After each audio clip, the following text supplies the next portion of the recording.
ఈరోజు కొరకైన దేవుని వాక్యము ఏంటంటే, దేవుని చిత్తం చేయడం వల్ల జరిగే దీవెన, దేవుని చిత్తం చేయటం వల్ల కలిగే దీవెన గురించి ఈరోజు విందాం.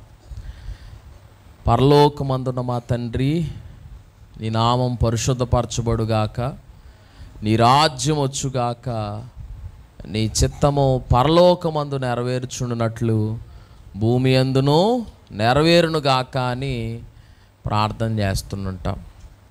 నిజమే, ఆ ప్రార్థన చేయమని యేసు ప్రభువారు ఇలాగూ చేయండి అని ఒక మంచి ఎగ్జాంపుల్ ఆయన చెప్పారు. దేవుని చిత్తం చేయడం మనం నేర్చుకోవాలి. దేవుని చిత్తానుసారంగా బ్రతకడం మనం నేర్చుకోవాలి. దేవుని చిత్తం చేయడం కొన్ని సమయాల్లో కష్టతరంగా ఉంటుంది, కానీ అది చేయడం మనం నేర్చుకోవడం చాలా మంచిది. బైబిల్లో యోనా అనేటటువంటి ఆయన మనకి కనిపిస్తారు.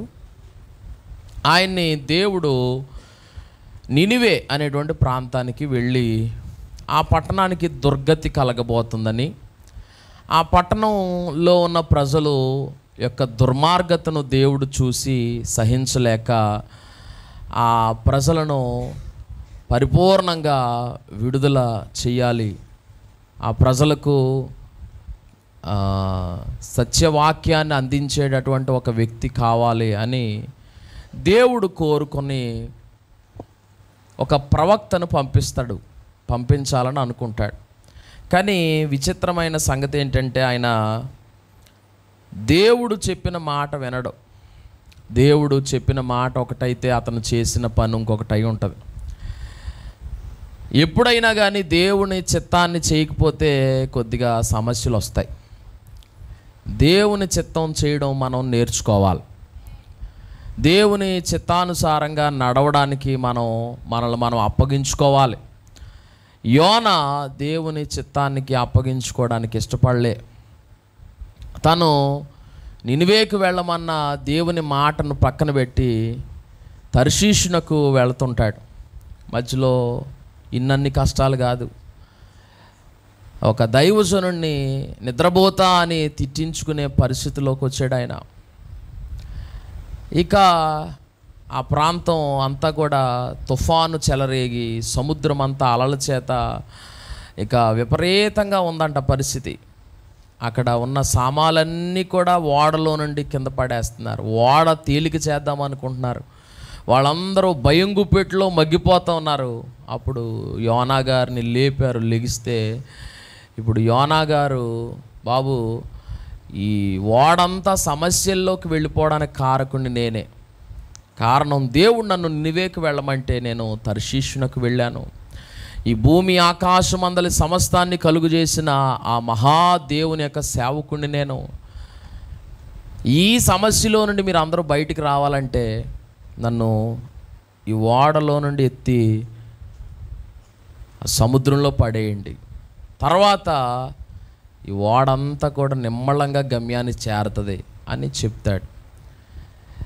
వాళ్ళు భయపడతారు. నిజానికి, బాబు, మిమ్మల్ని చేర్చుకున్నందుకే మీ దేవుడు మమ్మల్ని ఇన్ని బాధలు పెట్టాడు, నిన్ను కాస్త ఎత్తి మేము ఆ సముద్రంలో పడేస్తే మా పరిస్థితి ఇంకా ఘోరంగా అయిపోద్దయ్యా అని అంటే, లేదు, మీకు అట్లా ఏం జరగదు, నేనే మీకు సమస్యని, నన్ను వదిలించుకుంటే మీరు బాగుంటారు అని ఆయన తాను పూర్తిగా ఆ సముద్రంలో పడవేయబడ్డానికి ఇష్టపడతాడు. తర్వాత జరిగినటువంటి సంగతి ఏంటంటే, దేవుడు యోనా జీవితంలో కలుగు చేసుకొని యోనా కొరకు ఒక చేపను పంపించి ఆ చేప ఆయన్ని మింగేసేలాగా దేవుడు చేసి జాగ్రత్తగా సురక్షితంగా ఆ చేప కడుపులో ఆయన ప్రార్థన చేస్తాడు 3 రోజులు. తర్వాత అది ఒడ్డును కక్కేస్తే ఇప్పుడు మరలా నినివేకు ప్రయాణమై వెళ్ళి వాళ్ళకి సువార్త చెప్తాడు. దేవుడు చేసిన కార్యం ఏంటంటే, యోనాని ఎలాగ వాడుకోవాలని దేవుడు అనుకున్నాడో అట్లాగా వాడుకొని చాలా అద్భుతమైనటువంటి కార్యాన్ని ఆ నినివే ప్రాంతంలో చేశాడు. 120,000 మంది అంటే 1,20,000 మంది ప్రజలున్న ఆ మహాపట్టణానికి దేవుడు రక్షణ కలుగు చేశాడు. హల్లెలూయా. అక్కడున్న చిన్నలేమి పెద్దలేమి, అక్కడున్న సామాన్యులేమి సామంత రాజేమి, అందరిలో కూడా దేవుడు మార్పు కలుగు చేశాడు. అందరిలో కూడా దేవుడు మార్పు కలుగు చేశాడు. అక్కడ మనుషులే కాదు, పశువులు కూడా ఉపవాసం ఉన్నాయంట. మనుషులందరూ కూడా గోనె పట్ట ధరించారంట. రాజవస్త్రాలు తీసేసి రాజు కూడా గోనె పట్ట ధరించాడంట. ఇలా అన్ని రకాలుగా కూడా ఈ యోనా చేసిన సువార్త మాటలు ప్రయోజనకరంగా మారాయి. నేను ఎందుకు ఈ మాటలు చెప్తున్నానంటే, మీకు యోనా దేవుని చిత్తానికి అప్పగించుకున్నాక యోనా దేవుని సహాయాన్ని చూశాడు. యోనా దేవుని కార్యాలు చూడగలిగాడు. ఈ పూట మీ జీవితంలో కూడా దేవునికి ఏది నచ్చుద్దో ఆ దారిలో మీరు నడిస్తే దేవుని గొప్ప సహాయాన్ని మీరు చూడబోతున్నారు. దేవుని గొప్ప సహాయము అనేకులు ఎదుట మిమ్మల్ని గొప్పగా నిలబెట్టబోతుంది. హల్లెలూయా. ఇప్పుడు మీరు వెళ్ళే దారి దేవుడు వెళ్ళే దారి అయి ఉండాలి. కొత్త దారిలో వెళ్తే దేవుడు సహాయం మీకు అందదు.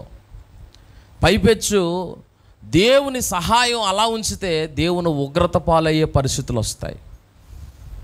ఎంతటి యోనా వాళ్ళ చేత తిట్లు తినాల్సిన పరిస్థితి వచ్చింది. ఎంతటి యోనా అతని వల్ల ఆ ఓడలో ఉన్న వాళ్ళందరూ బాధలు పడాల్సి వచ్చింది. ఇక వినండి, దేవుని చిత్తానికి తను తాను సబ్మిట్ చేసుకున్నాడు. ఏమంటే ఓడలో నుండి నన్ను పడేయండి అని తన చేతులు ఇచ్చి పడేయించుకుంటున్నాడు. అంటే అయ్యా ఇక నా ఇష్టం వద్దిక, నా చిత్తం వద్దిక, ఇక దేవుని చిత్తానికి నన్ను అప్పగించుకుంటున్నానని పరిపూర్ణంగా దేవునికి సరెండర్ అయిపోయాక దేవుడు అతన్ని బలంగా వాడుకున్నాడు.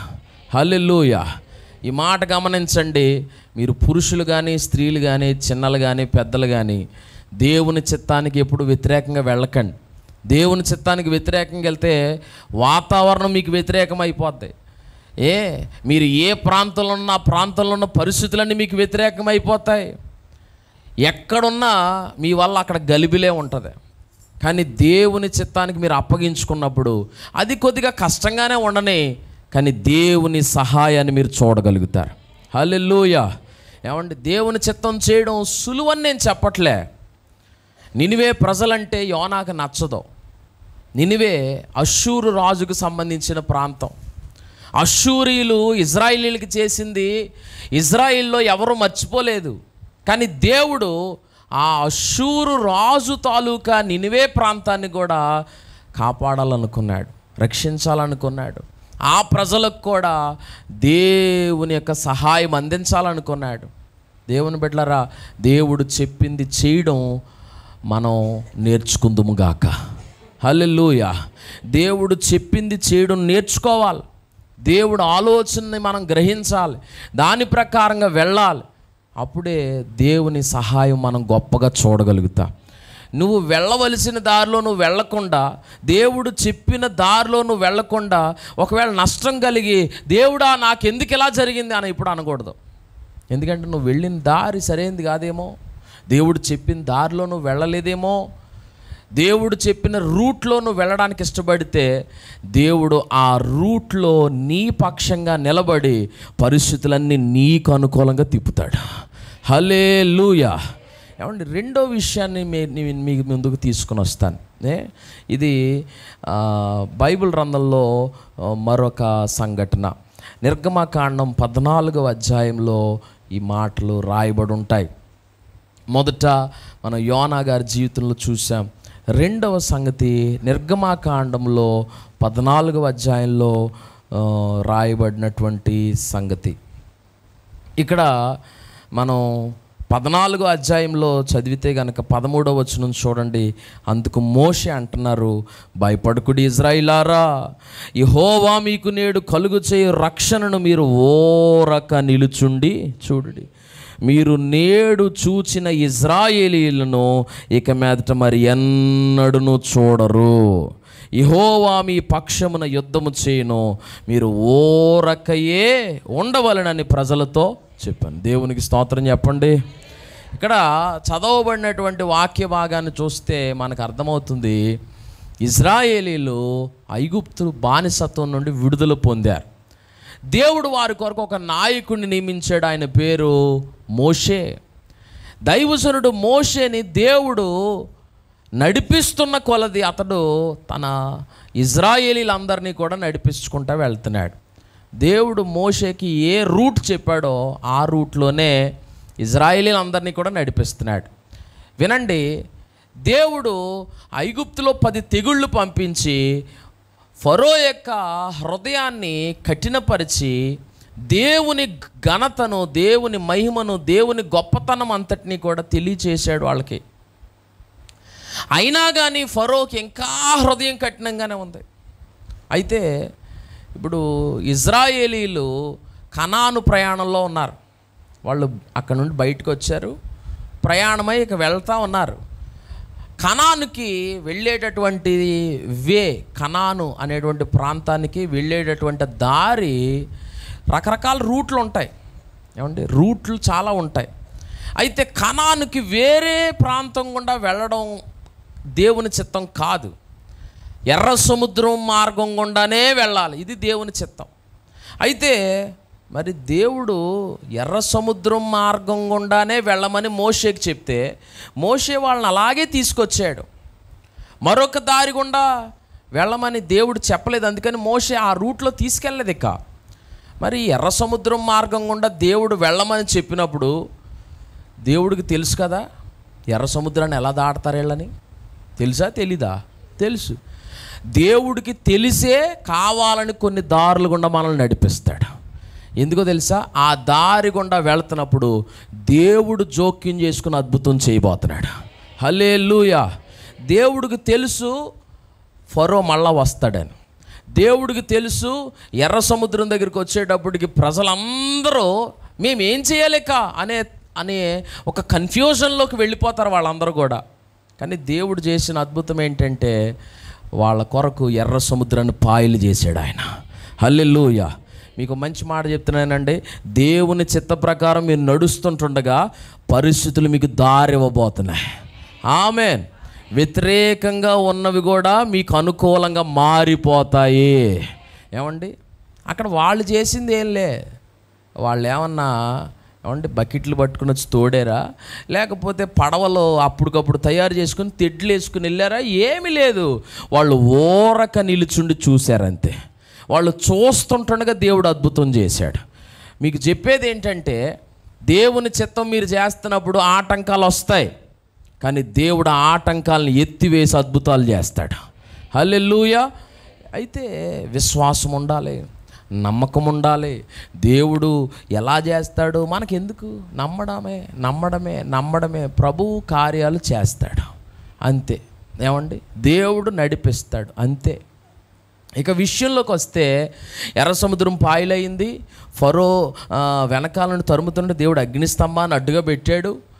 వీళ్ళందరూ దాటి వెళ్ళిపోయాక ఈ ఫరో సైన్యం రథాలు వేసుకుని 600 రథాలు వేసుకుని వస్తున్నారు. అలా వచ్చి మధ్యలో ఉన్నారు. వీళ్ళు అప్పటికే దాటేశారు. ఈ ఎర్ర సముద్రం మరలా మూయబడిపోయింది. ఆ ఫరో సైన్యము ఫరోతో సహా మొత్తం అందరూ ఆ ఎర్ర సముద్రంలోనే మునిగి చనిపోయారు. దేవునికి స్తోత్రం కలుగునుగా. మరి ఎన్నటెన్నటికీ ఇంకా ఆ శత్రువు యొక్క భయము ఇజ్రాయేలీలకు లేకుండా దేవుడు నెమ్మదితో వాళ్ళ హృదయాలు నింపాడు. దేవునికి స్తోత్రం చెప్పండి. లేకపోతే ఎర్ర సముద్రం దారి గుండా కాకుండా ఇంకో దారిలో వెళ్ళున్నారనుకోండి, ఎప్పుడు చూసినా ఈ ఫరో వత్తనే ఉంటాడు.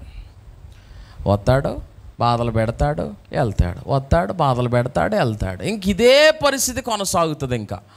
సో విషయం ఏంటంటే దేవుడికి తెలుసు మీకు ఏ రూట్ మంచిదో. దేవుడికి తెలుసు మీరు ఏ ఏరియాలో ఉంటే బ్లెస్ అవుతారో. God knows everything. ఆమెన్. చెప్పండి మాట. దేవుడికి సమస్తము తెలుసు. జీవితం యొక్క చివరి అంశం, జీవితం యొక్క చివరి గడియ మీరు ఎలా ఉండబోతున్నారో కూడా దేవుడికి తెలుసు. ఈరోజు మీరు మిత్రుడు అనుకుంటున్న వ్యక్తి అతడు మీకు మిత్రుడా లేకపోతే మీకు శత్రువా అన్న సంగతి కూడా దేవుడికి తెలుసు. ఏమండి, ఈరోజు మీరు శత్రువుగా భావించి కొంతమందిని దూరం పెట్టిన వాళ్ళు ఏమో రేపు అన్న రోజు మిత్రులుగా కూడా మారచ్చు. దేవునికి స్తోత్రం చెప్పండి. ఏమంటే దేవునికి అన్నీ తెలుసు. సో మనం దేవుని మీద పూర్తిగా ఆనుకోవడానికి ఇష్టపడాలి. ఇక్కడ ఎర్ర సముద్రాన్ని పాయలు చేసి దేవుడు వాళ్ళని చక్కని రీతిలో వాళ్ళని నడిపించవలసిన కనానుకు వాళ్ళని నడిపించాడు. ఇక్కడ యోనా ద్వారా దేవుడు చక్కని రక్షణ కార్యం జరిగించాడు. ఇక మనం ముందుకు చదివితే కనుక మరొక విషయాన్ని కూడా నేను మీ ముందుకు తీసుకుని వస్తాను. అదేంటంటే బైబిల్ గ్రంథంలో ఏమంటే ఎస్తేరు గ్రంథాన్ని ఒకసారి తీస్తారా దయచేసి. ఎస్తేరు గ్రంథం 2వ అధ్యాయము 10వ వచనాన్ని చదువుకుందాం. మొర్దెకై చెప్తున్నారు, నీ జాతిని నీ వంశమును కనుపరచకూడదని ఎస్తేరునకు ఆజ్ఞాపించి ఉండెను గనుక ఆమె తెలుపులేదు. ఎస్తేరు ఎలాగుండెనో అదియు ఆమెకేమి సంభవించునో అదియు తెలుసుకొనుటకే అంతఃపురం యొక్క ఆవరణము ఎదుట ప్రతి దినము మొర్దెకై తిరుగులాడుచుండెను. 6 మాసములు గోపరస తైలముతోనూ 6 మాసములు సుగంధ ద్రవ్యములతోనూ స్త్రీల పరిమళ క్రియల కొరకైన మరి వేరు పదార్థములతోనూ స్త్రీలు పరిమళ క్రియలు ముగించి రాజునద్దకు పోవారు. 12 మాసములైన తర్వాత రాజైన అహష్వేరోషు నొద్దకు వెళ్ళుటకు ఒక్కొక్క చిన్నదానికి వంతు వచ్చినప్పుడు ఒక్కొక్క చిన్నది రాజు నొద్దకు ఆ విధముగా పోవుచుండెను. ఏమనగా ఆ తీరున వారు పరిమళ క్రియలు చేయు కాలము సంపూర్ణమగుచుండెను. మరియు అంతఃపురములో నుండి రాజు ఇంటిలోనికి వెళ్ళవలసిన సమయమందు ఆమె ఏమేమి కోరునో అది అట్టి స్త్రీకి ఇయ్యబడుట కద్దు. ఈ మాట బాగా దృష్టిలో పెట్టుకోండి. మరలా చదువుతున్నాను. అంతఃపురములో నుండి రాజు ఇంటిలోనికి వెళ్ళవలసిన సమయమందు ఆమె ఏమేమి కోరునో అది అట్టి స్త్రీకి ఇయ్యబడుట కద్దు. సాయంత్రమందు ఆమె లోపలికి వెళ్ళి మరుదినము ఉపపత్నులను కాయు రాజు యొక్క షండుడైన షయష్గజు అను అతని వశములోనున్న 2వ అంతఃపురమునకు తిరిగి వచ్చును.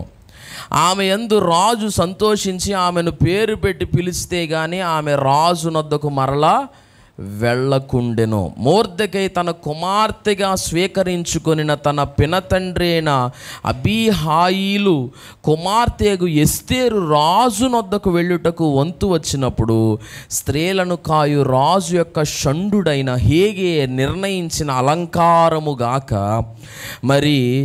ఆమె ఏమీయూ కోరలేదు. ఎస్తేరును చూచిన వారందరికీ ఆమె యందు దయ పుట్టెను. దేవునికి స్తోత్రం చెప్పండి ఒకసారి. ఇలా చూడండి ఒకసారి. చదవబడిన వాక్య భాగాన్ని నేను మీకు ఒక 2 మాటల్లో చెప్తాను. ఎస్తేరు అనే పాప అనాథ బిడ్డ. వాళ్ళ అమ్మ నాన్న ఇద్దరు చచ్చిపోయారు. అబీహాయిలు యొక్క కుమార్తె ఈ అమ్మాయి పేరు ఎస్తేరు. ఆమెకు హదస్సా అనే పేరు కూడా ఉంది. ఈమె అనాథ బిడ్డ. అయితే మొర్దెకై తెచ్చుకొని పెంచుకుంటాడు. మొర్దెకై పెద్ద ఉద్యోగస్తుడు ఏం కాదు. అతను ఒక వాచ్మ్యాన్, గేట్ కీపర్గా ఉండేవాడు. రాజుగారు వస్తున్నప్పుడు వెళ్తున్నప్పుడు లేకపోతే రాజ్యాధికారంలో ఉన్నటువంటి వారు అక్కడ ఉండేటటువంటి సైన్యాధిపతులు కానీ మంత్రులు కానీ మిగిలిన ఎవరైనా కొంతమంది వస్తున్నప్పుడు గేట్ తీసి వేసేటటువంటి పనిలో అతను ఉండేవాడు. కానీ అతనికి దేవుడు ఒక మంచి మనసుని ఇచ్చాడు. ఆ మనసు ఏంటంటే అనాథగా ఉన్న బిడ్డను తన ఇంటికి తెచ్చుకొని తన బిడ్డగా పెంచుకోవాలనేటువంటి ఉద్దేశం. నిజానికి మొర్దెకైకి ఎస్తేరు చెల్లాయి అవుతుంది. కానీ అన్నయ్య ఒక తండ్రిలాగా ఆ బిడ్డను తెచ్చి పెంచుకున్నాడు. బాగానే ఉంది. అయితే చిన్ననాటి నుండి కూడా భక్తి విధానంలోనే పెరిగింది ఆ పాప. ఇప్పుడు రాణి గారు వస్తీ గారు లేరు. ఆమె పోస్ట్ ఖాళీ అయిపోయింది. ఇక రాజుగారికి రాణి కావాలి. 127 సంస్థానాల్లో నుంచి కూడా ఆడపిల్లలకి అవకాశం ఇచ్చారు. మీరు ఎవరైనా కానీ రాజుగారి దగ్గరికి వెళ్ళొచ్చు. రాజుగారి దగ్గరికి వెళ్ళే ముందు ఒక సంవత్సర కాలం అలంకరణ, వాళ్ళ శరీరం అంతటిని కూడా చక్కగా సిద్ధపరచుకోవాలన్నమాట రాణిగా ఉండడం కొరకు. అయితే 1 ఇయర్ ట్రైనింగ్ అయిపోయిన తర్వాత ఇప్పుడు రాజుగారి దగ్గరికి వెళ్ళాలి. ఒక్కొక్కరు వంతు చొప్పున వెళ్తున్నారు. ఇప్పుడు ఎస్తేరు యొక్క వంతు, ఎస్తేరు వంతు రాకముందు అనేక మందికి వంతు వచ్చింది. ఏమంటే అనేక మంది వంతు వచ్చింది. వాళ్ళందరూ వెళ్ళారు రాజుగారి దగ్గరికి. రాజుగారు మళ్ళా పిలిస్తే ఇంకా రాజుగారు ఆమెను కోరినట్టు, ఇక పిలవకపోతే కనుక ఇంకా ఆమె ఇంకా మరలా రాజుగారి దగ్గరికి వెళ్ళడానికి అవకాశం లేదు. అయితే రాజుగారి దగ్గరికి వెళ్ళే సమయానికి ముందు ఈ వెళ్ళేటటువంటి ఆ కన్యకకు ఒక అవకాశం ఇచ్చారు. ఏంటంటే వాళ్ళు ఏం అడిగితే అది వాళ్ళకి ఇవ్వాలి. మీకు అర్థమవుతుందా? అక్కడ చాలా ఆభరణాలు ఉంటాయి. ఆ ఆభరణాలన్నిటిలో వీళ్ళు ఏం అడిగితే అది వాళ్ళకి ఇవ్వచ్చు, వాళ్ళకి ఇచ్చేస్తారన్నమాట. అయితే ఇప్పుడు వాళ్ళందరూ రకరకాల వాటిని అన్నిటినీ అడిగారు, తీసుకున్నారు. ఎటొచ్చి ఎస్తేరు వంతు వచ్చేటప్పటికి జరిగింది ఏంటంటే, ఆల్రెడీ షండు నపుంసకుడైన హేగే ఏమి రాజుగారికి ఇష్టమో అన్నీ ఎరిగినవాడు. ఎటొచ్చి ఇప్పుడు ఎస్తేరు అడుగుతుంది, అయ్యా నన్నేమి వేసుకొని వెళ్ళమంటారు? అందరూ ఏమంటున్నారంటే మాకు ఇది కావాలి, మాకు అది కావాలని అందరూ అడుగుతున్నారు. ఎటొచ్చి ఈ పాప మాత్రం, ఈమె ఎస్తేరు మాత్రం లేదు, మాకు గైడ్గా ఉన్న హేగే గారు ఎలా చెబితే అట్లాగే చేస్తామని ఆమె తన ఇష్టాన్ని చేయడానికి ఇష్టపడలేదు, కానీ రాజుకు ఎలాగ నచ్చుద్దో ఎరిగినటువంటి హేగే ఇష్టానికి సంపూర్ణంగా తను అప్పగించుకుంది. తద్వారా జరిగిన సంగతి ఏంటో తెలుసా? ఎస్తేరుని చూడగానే రాజుకు నచ్చేసిందంట. దేవునికి స్తోత్రం చెప్పండి. ఇక్కడ గమనించాల్సిన సంగతి ఏంటంటే, అందరూ తమకి నచ్చినట్టు చేశారు, కానీ ఎస్తేరు మాత్రమే రాజుకి ఎలా నచ్చుద్దో అలా చేసింది. మీకు కూడా చెప్పే సంగతి ఏంటో తెలుసా? నా ఇష్టం అని పరుగులు ఎట్టకండి, మీరు రిజెక్ట్ అవుతారు. దేవుని చిత్తమే నా జీవితంలో జరగాలనుకోండి, దేవుడు మిమ్మల్ని పైకి లేపుతాడు. హల్లెలూయా. ఏమండి, మీరు చేసే ఏ పనిలోనన్నా దైవ చిత్తానికి అప్పగించుకుంటే మీరు వర్ధిల్ల చేయబడతారు. ఏమండి, నా ఇష్టం ఎప్పుడు కూడా అప్పుడుకి తాత్కాలికమైన ఆనందాన్ని ఇస్తుంది, కానీ దేవుని చిత్తం శాశ్వతమైన ఆనందాన్ని ఇస్తుంది. హల్లెలూయా. ఏమంటే తాత్కాలికంగా ఏదో ఆటలు పాటలు సరదాగా ఎంజాయ్మెంట్ అనేది అప్పటికప్పుడే అదంతా తాత్కాలికంగా ఉంటుంది అంతే, కానీ దేవుని యొక్క దీవెన శాశ్వత కాలం ఉంటుంది. Praise the lord. హల్లెలూయా. ఇప్పుడు ఎస్తేరు రాణి అయిపోయింది, ఇప్పుడు ఆవిడ ఇష్టం. ఏమండి, సో గాడ్స్ విల్, దేవుని చిత్తం, దేవునికి ఎలా నచ్చుద్ది అది మనం తెలుసుకొని ఆ ప్రకారంగా మనం నడవడానికి ఇష్టపడితే జీవితం అంతా చాలా బాగుంటుందని. దేవుని ఇష్టం కాదు, నా ఇష్టమే నెరవేరాలి అని కొంతమంది పరుగులు పెడతారు. దేవుని చిత్తం నాకు అనవసరం, దేవుడు ఎలా అనుకుంటే నాకెందుకు, నాకు ఇలాగ అనిపించింది ఇట్లా చేసుకుంటాను. అక్కడ అవకాశం కూడా ఉందంట. ఈ కన్యక రాజుగారి గదిలోనికి వెళ్ళే ముందు ఈమె ఏమడిగినా ఇస్తారంట. మీరు అదేగా 13వ వచనంలో చదివారు, ఏమడిగినా ఇస్తారు. కానీ హేగే నిర్ణయించిన దాన్ని ఎస్తేరు కోరుకుంది. హేగే ఎవరో? రాజుకి ఎలాగుంటే ఇష్టమో అన్నీ ఎరిగినవాడు. కనుక ఈ మాట గమనించండి, దేవుని వాక్యానుసారంగా మీ జీవితాలు కట్టుకున్నప్పుడు దేవుడి యొక్క మెప్పు మీరు పొందుకుంటారు, దేవుని ప్రేమకు మీరు పాత్రులు అవుతారు, దేవుని కృపకు పాత్రులుగా మారగలుగుతారు.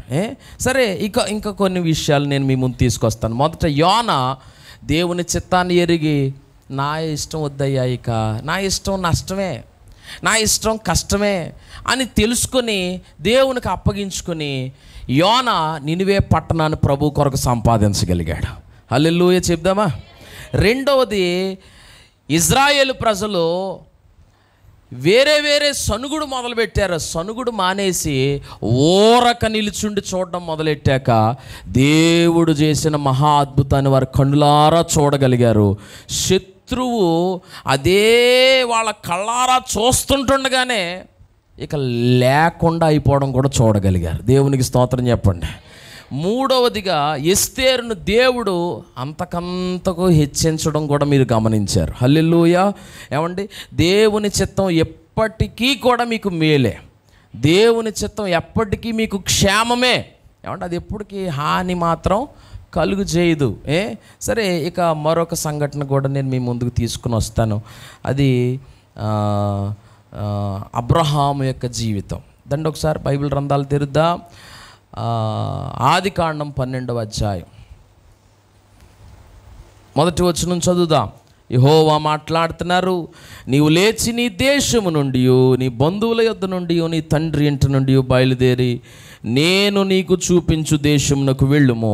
నిన్ను గొప్ప జనముగా చేసి నిన్ను ఆశీర్వదించి నీ నామమును గొప్ప చేయుదును. నీవు ఆశీర్వాదముగా నుందువు. నిన్ను ఆశీర్వదించు వారిని ఆశీర్వదించేదను, నిన్ను దూషించు అని శపించెదను. భూమి యొక్క సమస్త వంశములు నీ యందు ఆశీర్వదింపబడునని అబ్రాముతో అనగా, యెహోవా అతనితో చెప్పిన ప్రకారం అబ్రాము వెళ్ళెను. దేవునికి స్తోత్రం చెప్పండి. అబ్రాము చేసిన పని కష్టమా సులువా? చాలా కష్టం. స్వదేశాన్ని వదిలి రావడం సులువా కష్టమా? కష్టమండి. తండ్రి ఇంటిని వదిలి రావడం కష్టమా సులువా? కష్టమండి. బంధువులను విడిచిపెట్టి రావడం కష్టమా సులువా? కష్టమండి. కానీ మీరు చదివిన వాక్య భాగం చూస్తే, యెహోవా అతనితో చెప్పిన ప్రకారము అబ్రాము వెళ్ళెను. హల్లెలూయా. అబ్రాము ఎలా వెళ్ళాడంట? దేవుడు ఎలా చెప్పాడో అలా వెళ్ళాడంట. దేవుడు చెప్పిందేమో కష్టంగా ఉంది. అక్కడ 3 చెప్పాడు. 1, లేచి నీ దేశాన్ని వదిలేయి. 2, నీ బంధువులను వదిలేయి. 3, తండ్రి ఇంటిని వదిలేయి. ఇవన్నీ వదిలేసి నేను నీకు చూపించే దేశానికి వెళ్ళయ్యా అని చెప్పాడు. ఏమంటే ఈ 3 కష్టమే. ఎందుకంటే ఈ 3టితో మనకు బాగా ముడిపడిపోయి ఉంటాం. ఏమ్మా అంతేనా? 1, తండ్రిల్లు అబ్బో వదలలేం. 2, బంధువుల్ని వదలలేం. బెరకాయ పీస్ కదా, అస్సలు వదలలేం. ఏమండి ఏదేమైనా కానీ బంధువులంటే బంధువులే. వాళ్ళు ఒకవేళ రాబంధువుల్లో పీకేసిన బంధువులే. పెళ్ళికి వచ్చి తినేసి 4 తిట్టేసి పోతారు. అయినా కానీ వాళ్ళు గట్టిగా చెప్పట్లేదు. బంధువులే. వాళ్ళని మనం వదలలేం. తండ్రి ఇంటిని వదలలేం. రిలేషన్, రక్త సంబంధం. దేశాన్ని, దేశం అంటే మనకి చాలా పిచ్చి ఉంటుంది. ఏమంటే ఆగస్టు 15కి అందుకే కదా ప్రార్థన పెట్టి దేశక్షేమం కొరకు ప్రార్థన చేస్తాం. అలాగే దేశం అంటే మట్టి కాదో, దేశం అంటే మనుషులు. అందుకని మనుషులందరూ తిరంగా రావాలని ఆ రోజు అందరి కొరకు కూడా ప్రార్థన చేద్దాం. స్తోత్రం చెప్పండి. కనుక మీకు దేశభక్తి ఎంత ఉందో ఆ రోజు తెలిసిపోద్ది. అబ్రాము తండ్రి ఇంటిని, స్వదేశమును, బంధువులను విడిచిపెట్టి వెళ్ళమని దేవుడు చెప్పి, నాయనా నువ్వు వెళితే దీవించబడతావని చెప్పాడు, విడిచిపెడితే దీవించబడతావని చెప్పాడు. విడిచిపెట్టాడు, దేవుడు దీవించాడు. హల్లెలూయా. దేవుని చిత్తం ఏంటో అబ్రాము గ్రహించాడు, దాని ప్రకారం చేశాడు. కష్టమే, నష్టమే, బాధే, ఎక్కడికి వెళ్తాడో తెలీదు, ఎలాంటి పరిస్థితులు ఉంటాయో తెలీదు, కానీ నమ్మాడు. దేవుని చిత్తానికి అప్పగించుకుని వెళ్ళాడు. దేవుడు ఎలాగ చెబితే అలాగ వెళ్ళడానికి ఇష్టపడితే దేవుడు తాను చేసే కార్యాలు చాలా గొప్పగా ఉంటాయండి. హల్లెలూయా. ఏమండి మరొక సంఘటన కూడా నేను మీ ముందుకు తీసుకొస్తాను. చిన్నగానే చెప్తున్నాను, షార్ట్గా స్వీట్గా. ఏమండి మొదట ఎవరి గురించి చెప్పాను? యోనా. దేవుని చిత్తానికి కంప్లీట్గా అప్పగించుకొని వర్ధిల్లాడు. అతడు తన జీవితంలోనే మునుపెన్నడూ చూడలేదు, తర్వాత కూడా ఎప్పుడు అంత గొప్ప కార్యం చూడలేదు. అవును కదా. 120,000 మంది ఒక్కసారే మారు మనసు పొందినటువంటి ఘట్టం ఎక్కడన్నా జరిగి ఉంటుందంట. 120,000 మంది ఒకసారి మారిపోయారంట. ఎంతమంది? పేతురుగారు లాంటి అపోస్తులుడే 3,000 మందికి ఒకసారి బాప్తిసం ఇచ్చాడు, 5,000 మందికి ఒకసారి బాప్తిసం ఇచ్చాడు. యోనా గారు అయితే 120,000 మందిని ఒకసారి కదిలించేసాడు. దేవునికి స్తోత్రం చెప్పండి. అంటే దేవుని చిత్తానికి అలాగ అప్పగించేసుకున్నాడు. దేవుడు అతన్ని అలాగ బలంగా వాడుకున్నాడు. ఏమండి దేవుని చిత్తం మనం చేసినప్పుడు మన బలం కాదు, దేవుని బలం మనలోండి కనబడుతుంది. హల్లెలూయా చెప్పండి. రెండవది ఏం చెప్పాను? ఇజ్రాయేలు ప్రజలకి దైవ కార్యం కనిపించింది, దేవుని శక్తి కనిపించింది. దేవుడు ఎర్ర సముద్రాన్నన్నా పాయలు చేయగలడు ఆయన చెప్పిన దారిలో వెళ్తే. ఏమండి ఆయన చెప్పిన రూట్లో వెళితే ఆటంకంగా ఏముందో దాన్ని లేపేయగలడు ఆయన. అడ్డుగా ఎవరున్నారో వారిని తొలగించగలడు ఆయన. గాడ్ కెన్ డూ, దేవుడు చేయగలడు. అలాగని మీరు కావాలని సముద్రం దగ్గరికి వెళ్ళిపోయి పాయలైపోమనంటే ఎందుకు నీకు పాయలైపోవడం అంటాడు. మీకు కథ అర్థమైందా? అవసరం. దేవుడు చెప్పిన రూట్లో మీరు వెళ్తే ఏమండి, అక్కడ ఆటంకంగా ఉందనుకో ఏమైనా చేస్తాడు ప్రభు. సరే, మూడవది ఎస్తేరు. ఆమె దైవచిత్తం తెలుసుకుంది. ఆమె కష్టపడింది, కాదనుకుంది కొన్ని, మానుకుంది కొన్ని, వద్దనుకుంది కొన్ని. దేవుడు రాజుకి ఏది ఇష్టమో అది ఎరిగిన హేగే గారు చెప్పిన మాటలే చేసింది. తర్వాత 4 అబ్రాము ఏం చేశారు? దేవుడు ఏమి వదులుకోమన్నాడో అది కష్టమైనా కానీ వదులుకున్నాడు. దేవుని కార్యాలు అతను చూశాడు. ఏమండి, అబ్రాము ఇప్పుడు ఎలా మారాడో తెలుసా? విశ్వాసులకు తండ్రిగా మారాడు. ఏమండి, అతని జీవితంలో లోటంతా తొలగించబడిందండి. ఏంటి లోటు? బిడ్డలు లేరు. దేవుడు వాళ్ళకి బిడ్డలను ఇచ్చాడు. వాళ్ళ బిడ్డే ఇజ్రాయేలీలందరికీ మూల పురుషుడిగా ఉండేటట్టు చేశాడు. హల్లెలూయా. వాళ్ళ కుమారుడిలో నుండే రక్షకుడు పుట్టేలాగా దేవుడు చేశాడు. హల్లెలూయా. ఏమండి, చాలా గొప్ప సంగతి కదా. మరొక విషయాన్ని కూడా చిన్న మాట చెప్పి ప్రార్థన చేస్తాను. ఇంకొకటి ఏంటంటే, బైబిల్లో ఉండి దానియేలు గ్రంథం తీయండి ఒకసారి, 1వ అధ్యాయం తీయండి ఒకసారి, 8వ వచనం. రాజు భుజించు భోజనమును పానము చేయి ద్రాక్షారసమును పుచ్చుకొని తన్ను అపవిత్రపరచుకొనకూడదని దానియేలు ఉద్దేశించి తాను అపవిత్రుడు కాకుండానట్లు వాటిని పుచ్చుకొనకుండా సెలవిమ్మని నపుంసకుల అధిపతిని వేడుకొనగా, దేవుడు నపుంసకుల అధిపతి దృష్టికి దానియేలునకు కృపా కటాక్షము నొందని అనుగ్రహించెను గనుక నపుంసకుల అధిపతి దానియేలుతో ఇట్లనెను, మీకు అన్నపానములను నియమించిన రాజుగు నా యజమానునికి నేను భయపడుచున్నాను. మీ ఈడు బాలుర ముఖముల కంటే మీ ముఖములు కృషించినట్లు ఆయనకు కనబడనేలా? అట్లయితే మీరు రాజు చేత నాకు ప్రాణాపాయము కలుగు చేతురు. నపుంసకుల అధిపతి దానియేలు, హనన్యా, మిషాయేలు, అజర్యా అను వారి మీద నియమించిన నియామకునితో దానియేలు ఇట్లనెను, భోజనమునకు ధాన్యాదులను పానమునకు నీళ్లును నీ దాసులమగు మాకిప్పించి దయచేసి 10 దినముల వరకు మమ్మును పరీక్షింపుము. పిమ్మట మా ముఖములను రాజు నియమించిన భోజనము భుజించు బాలుర ముఖములను చూచి నీకు తోచినట్లు నీ దాసులమైన మా ఎడల జరిగింపుము. అందుకు అతడు ఈ విషయంలో వారి మాటకు సమ్మతించి 10 దినముల వరకు వారిని పరీక్షించెను. దేవునికి స్తోత్రం చెప్పండి.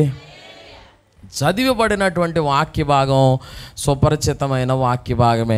దానియేలు, హనన్యా, మిషాయేలు, అజర్యాలతో పాటు ఇంకా కొంతమంది ఇజ్రాయేలులో ఉన్నటువంటి కొంతమంది బాలురను కల్దీల రాజైన ఈ నెబుకద్నెజర్ గారు అక్కడి నుండి తీసుకుని వచ్చేసాడు.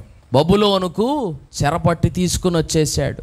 వాళ్ళకి కల్దీల విద్యను, కల్దీల భాషను నేర్పించాలనుకున్నాడు. దేవుని బిడ్డలైనటువంటి వీళ్ళు భయంకరంగా చెరపట్టబడ్డారు. బబులోను దేశంలోనికి చెరపట్టబడ్డారు.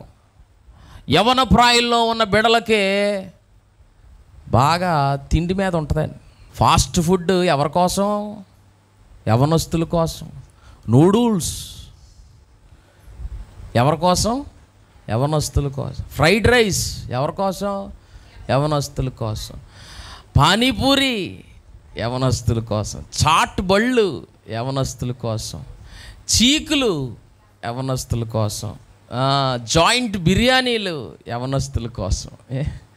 ఇవన్నీ బాగా నోరూరించేస్తుంటాయి. ముసలోళ్ళకి వాటి మీద పెద్ద ఏం ఉండదు. వాళ్ళ బూరెలు తిన్నామా, అరిసెలు వేసుకున్నామా, సలివిడి మొదలెట్టారా లేదా, వీటి మీదే ఉంటుంది. ప్రైజ్ అలా. సలివిడి ముద్ద చల్లదనమంట, సలవ చేస్తుందంట. తింటే మరి ఏం చేస్తుందో కూడా నాకు తెలియదు. నేను అన్ని విషయాలు చెప్పలే. ప్రైజ్ అలాడు చెప్పండి అందరూ. భోజన పదార్థాల మీద ఎక్కువగా మక్కువ ఉండేది ముసలోళ్ళకా పొడుచోళ్ళకా? పొడుచోళ్ళకే. ఎవరికి తగ్గ శోధన వాళ్ళ దగ్గరికి తీసుకొస్తాడు సైతాన్ గాడు. ఈ విషయాన్ని బాగా గమనించాలి. ఏమండి, బిర్యానీ వాసన వస్తే ఎక్కువగా ప్రేరేపించబడేవాళ్ళు ముసలోళ్ళు కాదు, ఎవరో యవనస్తులే. బహు గమనించాలి. చిన్నపిల్లలు కూడా అటువైపే పరుగులు ఎడతారు. దానియేలు, హనన్యా, మిషాయేలు, అజర్యా అనేటువంటి ఈ వేళ్ళలో అప్పటికి బాలురంట. బైబిల్లో ఏమనుంది? బాలురు అని రాయబడి ఉంది. అంటే యవ్వన కాలం కంటే ఇంకా తక్కువే. ఆ కాలంలో కుర్రోళ్ళకి టెంప్టేషన్ ఎక్కువ ఉంటుంది, టెమటెమలు ఎక్కువ ఉంటాయి నాలుగుకి బాగా. ఏమండి, ఈ నాలుగుకి ఏది కోరుకుంటుందంటే అమ్మమ్మ ఇంటి దగ్గర ఐటెం బాగుందా, నానమ్మ ఇంటి దగ్గర ఐటెం బాగుందా అని చూసుకుంటుంది. ప్రైజ్ అలా. ఏది? ఈ నాలుక. ఎవరింటి దగ్గర బాగుంటే వాళ్ళ ఇంటి దగ్గర. ఆ టైంలో పెద్ద మోమాటాలు ఇలాంటివి ఏముండవు. మీకు తెలుసా, ఆ వయసులో మోమాటాలు ఉంటాయా? ఏముండవు. పరువు అలాంటివి కూడా ఏముండవు. ఎక్కడ ఐటెం బాగుంటే అక్కడికి ఈ నాలుగు తీసుకెళ్ళిపోతుంది అన్నమాట. ఇంట్లో వీళ్ళకి నచ్చింది లేదనుకో, ఏం చేస్తారు? ఈ రోజుకి పెద్దగా ఆకలి ఎత్తలేదని అనేసి అలాగ సరదాగా బయటికి వెళ్ళి అలాగ 2 ఐటమ్స్ తినేసి వచ్చేస్తారు. అలా ముసలోళ్ళు చేస్తారా చెప్పండి? ఇంట్లో ముసలోళ్ళు చేస్తారు, అలాగా చేయరు. పెళ్ళై 4 పిల్లలు పుట్టే కూడా కొద్దిగా కష్టమే. ఇంకా ఏంటి, అక్కడ 100 రూపాయలు కట్టేటప్పటికి వీళ్ళ నలుగురికి ఆ 100 రూపాయలతో వచ్చేద్దరా బాబు అనిపిస్తుంది. సో అందుకని కుర్రోళ్ళకే ఎక్కువ ఉంటుంది వాటి మీద. ఈ జీళ్ళు కొనుక్కునే వాళ్ళు కుర్రోళ్ళే, లేకపోతే ఐసు గెడ్డలు కొనుక్కునే వాళ్ళు కుర్రోళ్ళే. ఈ బాలురికి అంటే ఆడపిల్లలు కాదని కాదు, వాళ్ళనే లేస్ ప్యాకెట్లు, కురుకురేలు తినేది కూడా ఎవరో వీళ్ళే, ఈ చిన్న పిల్లలే తింటారు. అయితే ఇక్కడ జరిగిన సంగతి ఏంటంటే, దానియేలు, హనన్యా, మిషాయేలు, అజర్యా అన్నవాళ్ళు టీనేజ్ కుర్రోళ్ళు. వాళ్ళు ఇంకా టీనేజ్లోనే ఉన్నారు. ఆ వయసులో అప్పుడే మేసాలు వస్తుంటాయి, ఆశలు పెరుగుతుంటాయి. ఆ టైంలో కుర్రోళ్ళు ఏదైనా తింటే బాగుండు మంచిగా అనిపిస్తుంటుంది. కానీ అదే వయసులో వాళ్ళ ముందుకి రాజభోజనం పెట్టబడిందంట. 3 సంవత్సరాలు రాజభోజనం. చెప్పండి, ఎన్ని సంవత్సరాలు? 3 years రాజభోజనం. రాజుగారు బల్ల మీద ఏ భోజనం ఉంటుందో అదే భోజనం ఆ కుర్రోళ్ళందరికీ పెడతారంట. ఎటొచ్చి అందరికీ అదే. వాళ్ళ ముందు వాళ్ళు ఏమనుకుంటారో తెలుసా? యాక్చువల్గా చెప్పాలంటే ఇదే మిక్కిలి అనుకూల సమయం. మంచి అవకాశం దొరికింది రోయ్, దేవుడు మన ప్రార్థన ఆలకించాడు, కాని దేశంలో ఉన్నాం, శుభ్రంగా ఈ 3 ఏళ్ళు వేసేయచ్చు ఇంకా అనుకోవాలి మామూలుగా అయితే. కానీ దానియేలుకి కానీ, హనన్యా, మిషాయేలు, అజర్యేలకు కానీ వాళ్ళకి రాజుగారి భోజనం వీళ్ళకి నచ్చలేదు. రాజుగారి ద్రాక్షారసం వీళ్ళకి పానం చేయడం ఇష్టం లేదు. అది తింటే, ఇది తాగితే వీళ్ళు అపవిత్రమైపోతారు. ఎంత బాగా ఆలోచించారండి ఆ పిల్లలు. నాకు అనిపిస్తుంది, వాళ్ళని పెంచిన తల్లులు, వాళ్ళని పెంచిన తండ్రులు వాళ్ళంత భక్తిలో పెంచారు. Praise the Lord. చిన్న పిల్లలండి వాళ్ళకు కూడా వాళ్ళ నోటితో, వాళ్ళ నోటి దగ్గరికి అందించబడిన ఇంత చక్కని రాజభోజనం, చక్కని ద్రాక్షరసం వాళ్ళు ఇట్టే సున్నితంగా తృణీకరిస్తున్నారు. Sir, we don't want this, మాకు ఇది వద్దు, ఇది మేము తిని అపవిత్రం అవ్వడం మాకు ఇష్టం లేదు, ఇవి త్రాగి మేము అపవిత్రం అవ్వడం మాకు ఇష్టం లేదు. సో ప్లీజ్ దయచేసి మాకు ఇవి పెట్టద్దు, మాకు శాకధాన్యాలు పెట్టండి.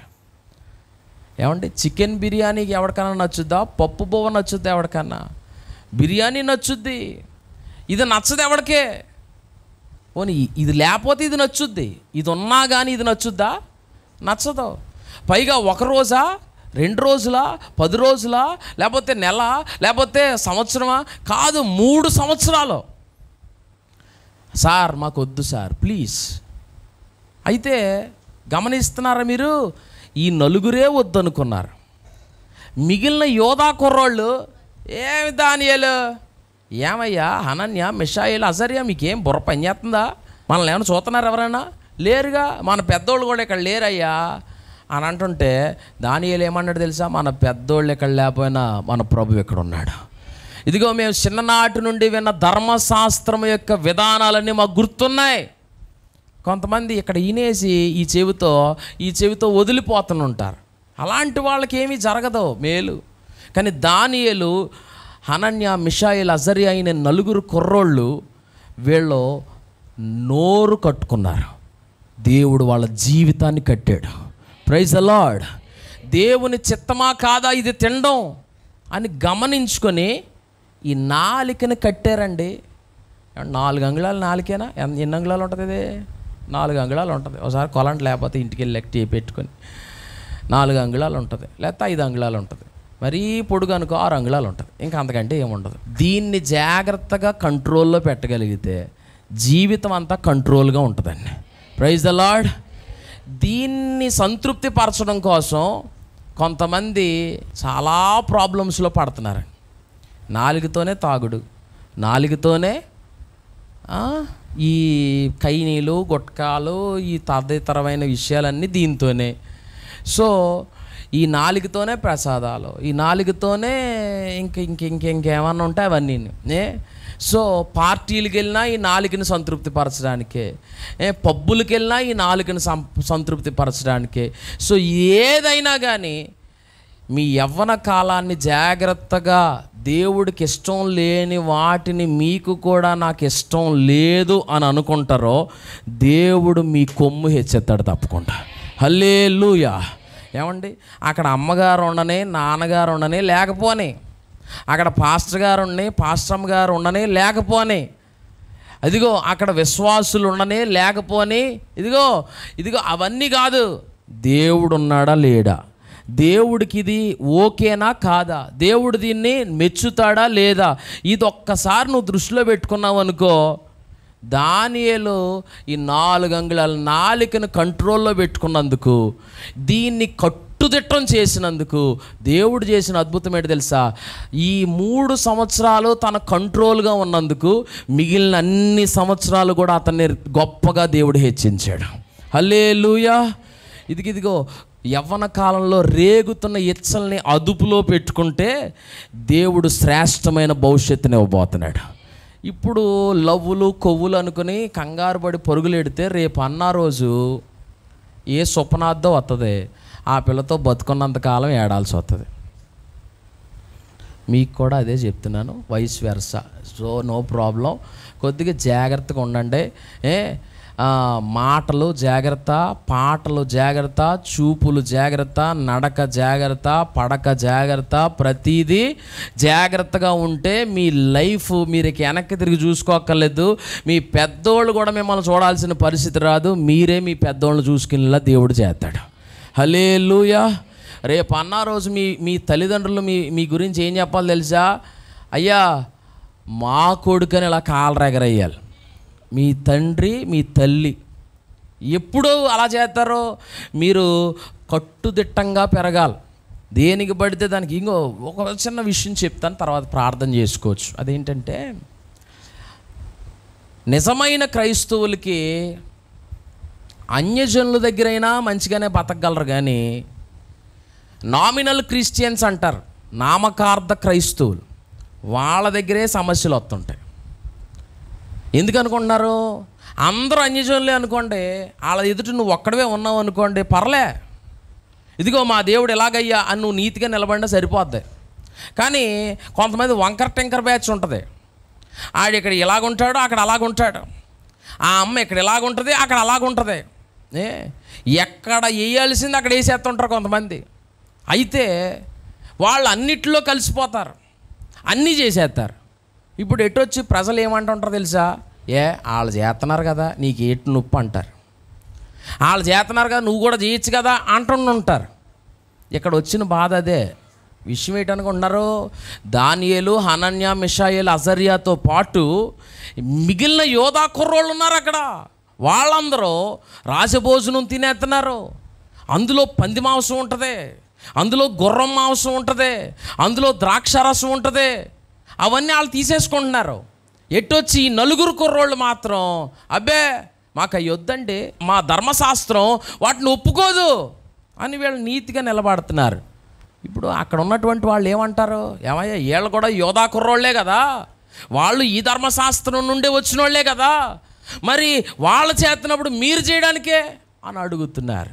కానీ దానియేలు అయ్యా వాళ్ళు ధర్మశాస్త్రం పేరు చెప్పుకుంటున్నారు, కానీ బతుకులో వాళ్ళకే లేదు. ఇప్పుడు మనం దేవుని పేరు చెప్పుకొని బతకడం కాదు, దేవునికి తగ్గ బతుకు బతకాలి. హల్లెలూయా. బైబుల్ పట్టుకొని ఎవరైనా వస్తారు, బైబుల్ తగ్గ బ్రతుకు మనలో కనబడాలి. హల్లెలూయా. ఎప్పుడైతే దేవుని కొరకు యథార్థంగా నీతిగా నిలబడి 3 సంవత్సరాలు నోరు కట్టుకున్నారో ఆ పిల్లలో, దేవుడు వాళ్ళ బ్రతుకుని మిగిలిన యోధా కుర్రోళ్ళ మధ్యలోనూ, మిగిలిన కల్దీల మధ్యలోనూ, మిగిలిన జ్ఞానులందరి మధ్యలో కూడా దేవుడు వాళ్ళ కొమ్మును హెచ్చించాడు. దేవునికి స్తోత్రం చెప్పాలి. హల్లెలూయా. ఈ మాట గమనించండి. ఎప్పుడైనా కానీ క్రైస్తవుల మధ్యలో కూడా దేవుడు మీ తల పైకి లేపాలంటే మీ భక్తి ఎప్పుడు కూడా ఘనంగా ఉండాలి. మీరు దేవునికి భయపడే విధానం కూడా ఎప్పుడు ఘనంగా ఉండాలి. దేవునికి విలువిచ్చిన వాళ్ళు దేవుని మాటకు కూడా విలువిస్తారు. నువ్వు దేవుని మాటను లెక్క చేయలేదంటే దేవుణ్ణి కూడా లెక్క చేయలేదని అర్థం. బైబిల్లో ఏమని రాయబడి ఉంది, నన్ను గణపరుచు వారిని నేను గణపరుస్తాను అన్నాడు. సో దేవుణ్ణి మీరు ఎలా గణపరిచినట్టు కనబడుతుంది? కొన్ని ఏమండి మీ ముందుకు శోధనగా వస్తాయి, కొన్ని అపవాది కొన్ని ఎర్రలు వేస్తుంటాడు, వాటికి లొంగిపోకూడదు, వాటి ముందు సాగిలి పడిపోకూడదు. దానియేలు నోరు కట్టుకోవడం మాత్రమే కాదు, దానియేలుకి ఆ ఊర్లో లంచాలు ఇస్తున్నారంట. దానియేలు డబ్బు దగ్గర కూడా జాగ్రత్తగా ఉన్నాడు. ఈ మాట గుర్తుపెట్టుకోండి. 2 విషయాల గురించి బైబిల్లో దేవుడు అని రాస్తుంది. కొంతమందికి వారి కడుపే వారి దేవుడు అని రాస్తుంది. ఇంకొకటి నువ్వు దేవునికిని సిరికిని దాసుడుగా ఉండలేవు అని కూడా రాస్తుంది. ఇప్పుడు దానియేలు ఫస్ట్ టెస్ట్ ఏంటి? నోరు, ఏమండి కడుపు. దీన్ని ఎండగట్టాడు.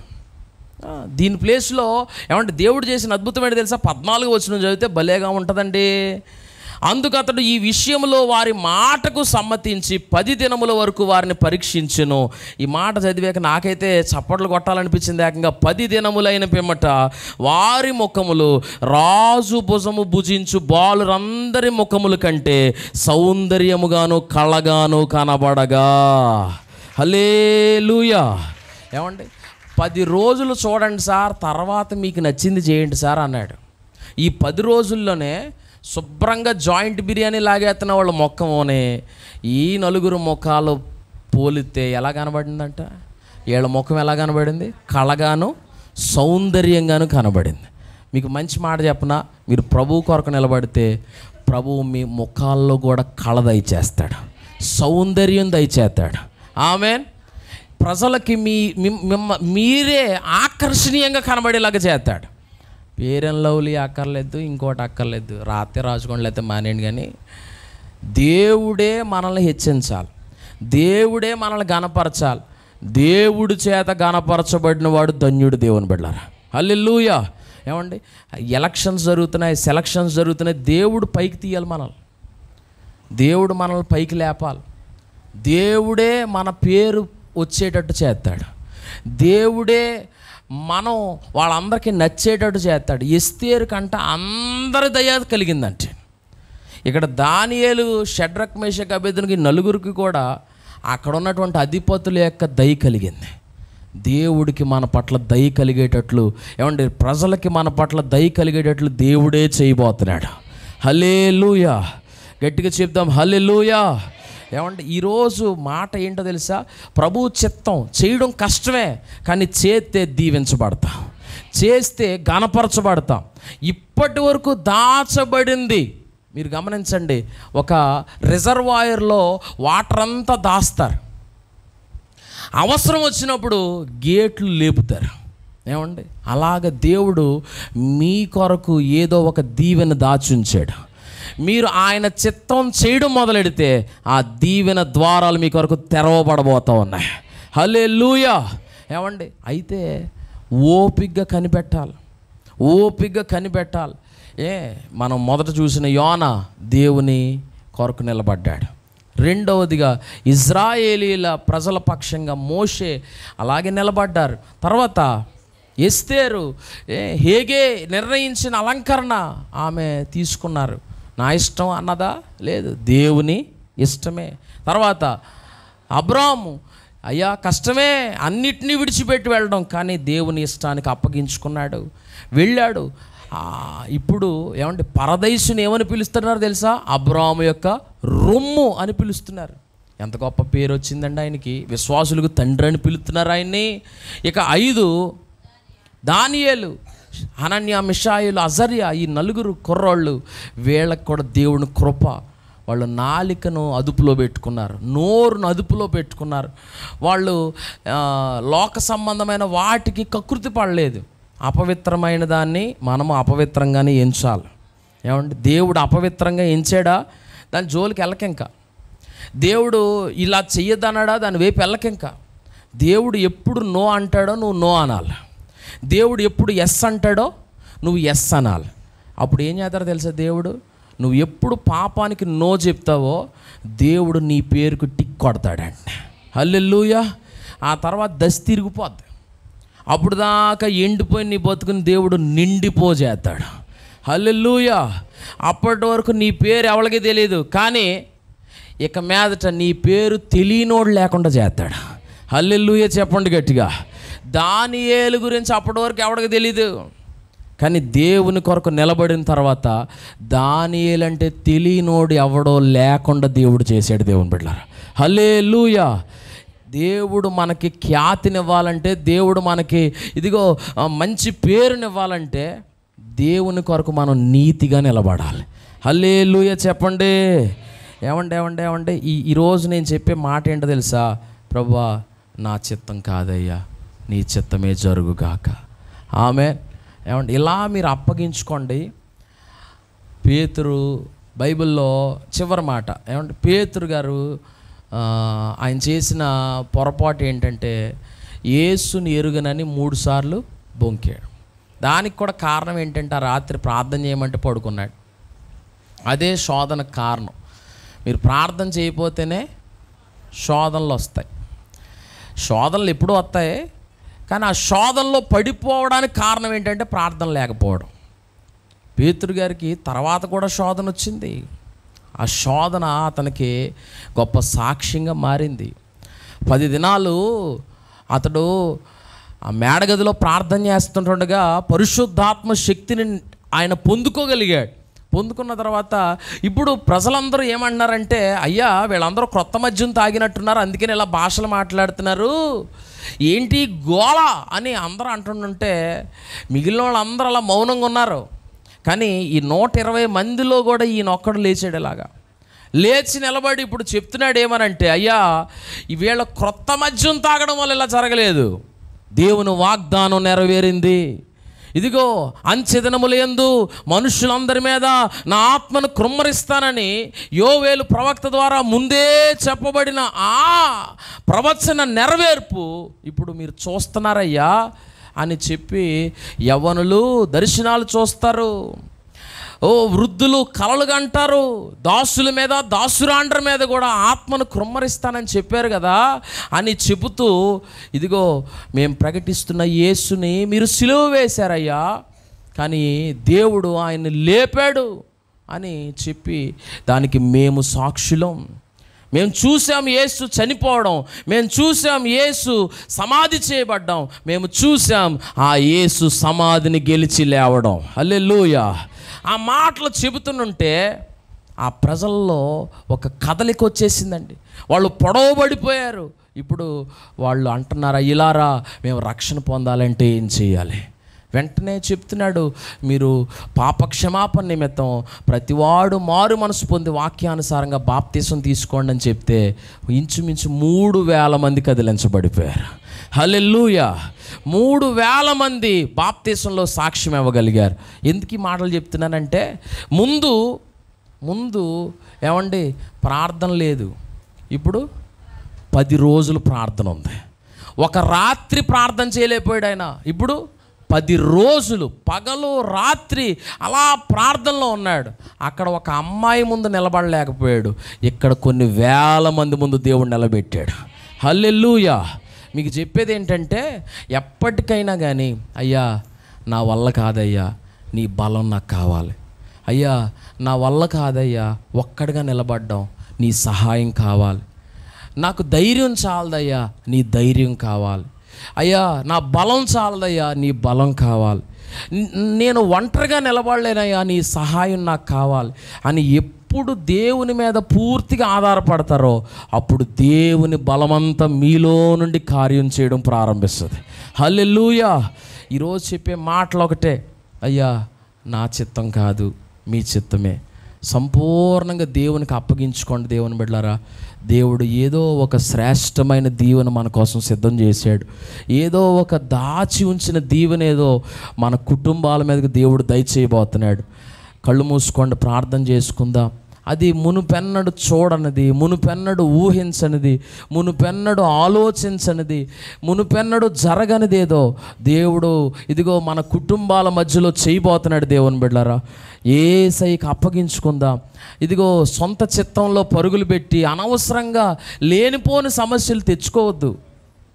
ఒకసారి మీకు ఇష్టమైతే పూర్తిగా దేవునికి సరెండర్ అయిపోండి. ప్రభువా నా జీవితంలో నీ చిత్తమే జరగాలయ్యా, నా సొంత ఉద్దేశాలు వద్దయ్యా, నా సొంత నడిపింపు వద్దయ్యా, ఎవరెవరో చెప్పిన మాటలు కాదయ్యా, నా మనసుకు అనిపించినట్లు వెళ్ళిపోకూడదయ్యా, నీ చిత్తానికి అప్పగించుకుంటానయ్యా, నా జీవితంలో నీ చిత్తం చేయండి అయ్యా, నీ ఆలోచన ప్రకారం నన్ను నడిపించయ్యా. దేవునికి ప్రార్థన చేసుకోండి. దేవుని బిడ్డలారా, ఒక మంచి భవిష్యత్తు కొరకు ప్రార్థన చేసుకోండి. యేసయ్యా, దానియేలు తన నోరు కట్టుకున్నట్టు నేను కట్టుకోవాలయ్యా. ఓ హనన్య, మిషాయేల్, అజర్యాలు ద్రాక్షారసం తాగకుండా, రాజభోజనం వైపు వాళ్ళ మనసు వెళ్లకుండా శాకధాన్యాదులు చాలయ్యా, మా దేవుడికి అది వద్దు అన్నట్టుగా ఎలాగా తీర్మానం తీసుకున్నారో, యేసయ్యా నాకు కూడా నీకు నచ్చనిదేది నాకు వద్దయ్యా, నీకు ఇష్టం కానిదేది నాకు వద్దయ్యా, నీకు ఇష్టమైనదే నేను చేస్తాను ప్రభువా. అక్రమమైన సంపాదన నాకు వద్దు, అడ్డగోలుగా వచ్చేదేది నాకు అవసరం లేదు నాయన. నీతిగా నిలబడే కృప దయచేయండి నాయన. దేవునికి ప్రార్థన చేసుకుందాం. ప్రతి ఒక్కళ్ళు కూడా దేవుని సన్నిధిలో వేడుకోవడం ప్రారంభించండి. దేవుని బిడ్డలారా, దేవుడు నిశ్చయంగా తన కృప విడుదల చేయబోతున్నాడు. దేవుడు తన బాహువు చాపబోతున్నాడు. దేవుడు తన బలముతో నింపబోతున్నాడు. యోనా పట్ల తన కార్యము చేసిన దేవుడే, అబ్రాహాము పట్ల తన కార్యము చేసిన దేవుడే, ఇదిగో ఎస్తేరు పట్ల తన కార్యము చేసిన దేవుడే, పేతురుని బలపరిచి నిలబెట్టుకున్న దేవుడే, ఇదిగో ఇజ్రాయిల్ పక్షంగా ఉండి వారికి ఎర్ర సముద్రము పాయలు చేసి రహదారిగా మార్చిన దేవుడే మీ పక్షంగా కూడా కార్యాలు చేయబోతున్నాడు. అయితే దేవుని కొరకు నిలబడగలవా? దేవుని పక్షంగా నిలబడగలవా? దేవుని కొరకు నిలబడగలవా? దేవుని చిత్తాన్ని తెలుసుకుని నడవగలవా? సొంత చిత్తం వద్దయ్యా, నీ చిత్తమే చేస్తాను యేసయ్యా. పరలోకం నుండి భూమి మీదకి రావడం కష్టమే. ఇదిగో భూమి మీదకి వచ్చి సిలువకు అప్పగించబడ్డం కష్టమే. మేకులు దిగగొట్టబడ్డం కష్టమే. వీపు మీద 1 తక్కువ 40 కొరడా దెబ్బలు భరించడం కష్టమే. ప్రజలు ఉమ్ములు వస్తుంటే కష్టంగానే ఉంది. సిలువకు అప్పగించినప్పుడు కష్టంగానే అనిపించింది. కానీ తండ్రి చిత్తమే జరగాలని యేసు అప్పగించుకున్నాడు. అందుకనే యేసు నిన్ను నన్ను సంపాదించుకోగలిగాడు. దేవుని బిడ్డలారా, ఎంత పాపిష్టి జీవితాన్ని పవిత్రంగా మార్చాడు యేసు. పరలోకాన్ని ఇవ్వగలుగుతున్నాడు మనందరికీ. ఎంత గొప్ప జీవితం. త్యాగము చెయ్యాలి దేవుని చిత్తం కొరకు. త్యాగం చేయాల్సి వస్తుంది దేవుని చిత్తం కొరకు. దేవుని చిత్తం చేయాలంటే త్యాగం చేయాల్సి వస్తుంది. దేవుని చిత్తం చేయాలంటే త్యాగం చేయాల్సి వస్తుంది. దేవుని చిత్తం చేయాలంటే త్యాగం చేయాల్సి వస్తుంది. కానీ దేవుని చిత్తానుసారంగా ఎవరు నడవడానికి ఇష్టపడి దేవునికి అప్పగించుకొని కష్టమైన, శ్రమైన, నిందైన, అవమానమైన, వస్త్రహీనతైన దేవుని చిత్తమే నా జీవితంలో జరగాలని ఎవరు అప్పగించుకుంటారో, ఇదిగో ఈ తరంలో దేవుడు వారినే గొప్ప చేయబోతున్నాడు. వారి కొమ్మే దేవుడు హెచ్చించబోతున్నాడు. వారినే దేవుడు లేపబోతున్నాడు. వారి ఖ్యాతిని దేవుడు గణపరచబోతున్నాడు. వారి పేరును దేవుడు గణపరచబోతున్నాడు. యేసయ్యా, మా చిత్తము కాదు, మీ చిత్తమే మా జీవితంలో నెరవేరునుగాక. మా చిత్తము కాదయ్యా, మీ చిత్తమే నెరవేరునుగాక అని అప్పగించుకోండి. దేవుడు మిమ్మల్ని వాడుకోబోతున్నాడు. దేవుడు మిమ్మల్ని బలపరచబోతున్నాడు. దేవుడు మిమ్మల్ని గొప్ప చేయబోతున్నాడు. హల్లెలూయా. యేసయ్యా, నీ చిత్తము చేయటం నేర్పించయ్యా. ఏదో ఇది సరదా ప్రార్థన కాదు ప్రియ దేవుని బిడ్డలారా. ఇదిగో ఈ 2 నిమిషాలు 3 నిమిషాల ప్రార్థనలతో మనం దేవుని చిత్తాన్ని చేయలేము. గంటల ప్రార్థన జీవితంతో మనం దేవుని చిత్తాన్ని చేయగలుగుతాం. దేవుని చిత్తం చేయాలంటే ప్రార్థన కావాలి. దేవునితో గడిపే అనుభవం కావాలి. దేవునితో సమయం ఉండాలి. దేవుని చిత్తం తెలుసుకోవాలంటే వాక్యం చదవాలి. ఆ ప్రకారంగా నడవాలంటే ప్రార్థన చేయగలగాలి. ప్రార్థన ఆత్మతో నింపు ప్రభువా అని దేవుణ్ణి అడగండి దేవుని బిడ్డలారా. హల్లెలూయా. యేసయ్యా, నీకు వందనాలు తండ్రి. పరలోకమందున మా తండ్రి, ప్రేమ కలిగిన యేసయ్యా, నీకు వందనాలు. ఓ ప్రియ దేవుని సంగమా, మీలో ఎంతమంది ప్రభువా నేను నీ చిత్తమే చేయాలనుకుంటున్నానయ్యా, నీ ఇష్టానికి అప్పగించుకుంటానయ్యా అన్నవాళ్ళు మీ చేతిని దేవుని వైపు చాపండి. దేవుడు మీ చేతిని చూస్తాడు. ఆయన చిత్తాన్ని బయలుపరుస్తాడు. అదంత సులువు కాదు, కష్టమే. కానీ దేవుని చిత్తం చేయడానికి ఇష్టపడండి. ప్రభు కొరకు అప్పగించుకోవడానికి ఇష్టపడండి. మా ప్రభువా యేసయ్యా, నీకు వందనాలు. ఈ పగటిపూట మీరిచ్చిన ఈ మంచి వర్తమానం కొరకు వందనాలు. మా జీవితాల్లో మీ చిత్తమే సిద్ధింప చేయబడుగాక. మీ ఆలోచనే నెరవేరునుగాక. పూర్తిగా ప్రభువా నీ చిత్తాన్ని తెలుసుకోవాలి. అది కష్టమైనా నెరవేర్చగలగాలి. నీ సహాయం కొరకు వేడుకుంటున్నాము నాయన. మా వల్ల కావట్లేదయ్యా, మీ కొరకు నిలబడగలిగిన కృపనివ్వండి స్వామి. మీ కొరకు నిలబడగలిగిన కృపనివ్వండి నాయన. ఓ నిలబడగలిగిన కృపనివ్వండి నాయన. ధైర్యం దయచేయ్యా. నీ ఆలోచన మాకు తెలియజేస్తున్నావు. ఆలోచనలో మేము నడవడానికి మాకు ధైర్యం ఇవ్వండి, శక్తినివ్వండి, బలమునివ్వండి. మా స్వచిత్తాన్ని అణిచివేయండి నాయన. మీ చిత్తమే నెరవేరుగాక. యేసయ్యా, మీ చిత్తము చేయటం మాకు సంతోషము. యేసయ్యా, నీ చిత్తానికి అప్పగించుకోవాలయ్యా. ఆలస్యం అయిపోతుందయ్యా. ఓ ప్రభువా, ఎస్తేరు నీ చిత్తమే చేసింది. ఓ దేవా, యోనా మీ చిత్తమే చేశాడు. పేతురు నీ చిత్తాన్ని తెలుసుకొని ప్రార్థనతో సిద్ధపడ్డాడయ్యా. మునుపు జయించలేకపోయాడు, కానీ ఇప్పుడు జయించగలిగాడు. మునుపు ఒక అమ్మాయిని జయించలేకపోయాడు, కానీ ఇప్పుడు కొన్ని వేల మంది ప్రజలు ఎదుట నిలవగలిగాడు. ఓ ప్రభువా, నాయకులు ఎదుట నిలబడ్డాడు, పరిసయ్యుల ఎదుట నిలబడ్డాడు, ప్రధాన యాజకులు ఎదుట నిలబడగలిగాడు. దేవా, మమ్మల్ని నిలబెట్టేది నీ కృప మాత్రమే. మేము మోకాళ్ళ మీద గడపగలిగిన కృపనివ్వండి నాయన. మా బిడ్డల జీవితాల్లో మీ చిత్తమే జరుగుగాక. మా జీవితాల్లో మీ చిత్తమే జరుగునుగాక. మా సంఘమంతట్లో మీ చిత్తమే జరుగుగాక. దేవా, మీ చిత్తము చేసి మీ దీవెనకు పాత్రులుగా మేము మారుదుముగాక. ఈ మాటలందరిలో జీవితాల్లో ఫలభరితంగా చేయండి. అపవాది వారిని అయ్యా వాడి చిత్తంలో నడపకుండా కాపాడండి. యేసు నామములో అడిగి వేడుకుంటున్నాము తండ్రి, ఆమేన్. మన తండ్రి అయిన దేవుని ప్రేమయు కుమారుడైన యేసయ్య కృపయు పరిశుద్ధాత్మ దీవెన సమృద్ధి సమాధానం మనందరికీ సదా తోడై ఉండి ఆయన చిత్త ప్రకారం నడిపించి మనందరిని బలపరుచునుగాక. మరెన్నో వీడియోస్ కోసం మా ఛానల్ని సబ్స్క్రైబ్ చేసి ఏ ఒక్క వీడియోని మిస్ కాకుండా చూడాలంటే పక్కనే ఉన్న బెల్ ఐకాన్ని యాక్టివేట్ చేసుకోండి.